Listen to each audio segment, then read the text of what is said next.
Hello, I M chef Celine. ഇന്ന് നമുക്ക് ബിഗിനേഴ്സിനൊക്കെ വളരെ എളുപ്പത്തിൽ ഹൈറ്റുള്ള നല്ല സോഫ്റ്റ് ആയിട്ടുള്ള സ്പഞ്ച് ചെയ്തെടുക്കാൻ വേണ്ടിയിട്ടുള്ള കുറച്ച് കുഞ്ഞു കുഞ്ഞു ടിപ്സാണ്. മിക്കവർക്കും അറിയാം, എന്നാലും ഞാൻ ബിഗിനേഴ്സ് ആയിട്ടുള്ളവർക്ക് വേണ്ടി പറഞ്ഞു തരാമേ. എനിക്ക് പറ്റിക്കൊണ്ടിരുന്ന കുറച്ച് മിസ്റ്റേക്സാണ് ഞാൻ പറഞ്ഞു തരുന്നത്.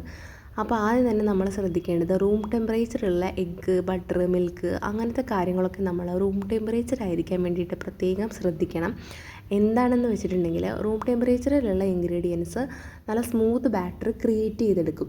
അതുകൊണ്ടാണ് നമ്മൾ റൂം ടെമ്പറേച്ചറുള്ള സാധനങ്ങൾ എടുക്കണമെന്ന് പറയുന്നത്. അതുപോലെ തന്നെ നമ്മൾ ഡ്രൈ ഇൻഗ്രീഡിയൻസ് ആഡ് ചെയ്ത് കഴിഞ്ഞിട്ട് ഓവറായിട്ട് മിക്സ് ചെയ്യാൻ വേണ്ടി പാടില്ല. ഒന്നുകിൽ നമ്മൾ ഇൻഗ്രീഡിയൻസ് കുറച്ച് കുറച്ച് ആഡ് ചെയ്തിട്ട് കട്ട് ആൻഡ് ഫോൾഡ് ചെയ്തെടുക്കുക.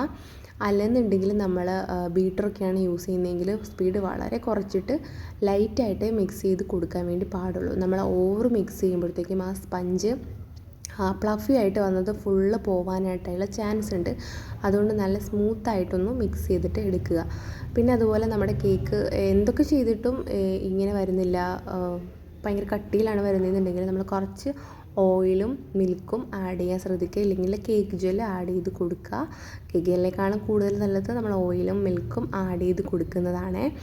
അപ്പോൾ അതുപോലെ തന്നെ നമ്മൾ ഐസിങ് ചെയ്യുമ്പോൾ ഇതുപോലെ പൈപ്പിംഗ് ബാഗിലാക്കി ചെയ്യുകയാണെന്നുണ്ടെങ്കിൽ നല്ല സ്മൂത്തായിട്ട് നമുക്ക് ചെയ്തെടുക്കാൻ വേണ്ടി പറ്റും.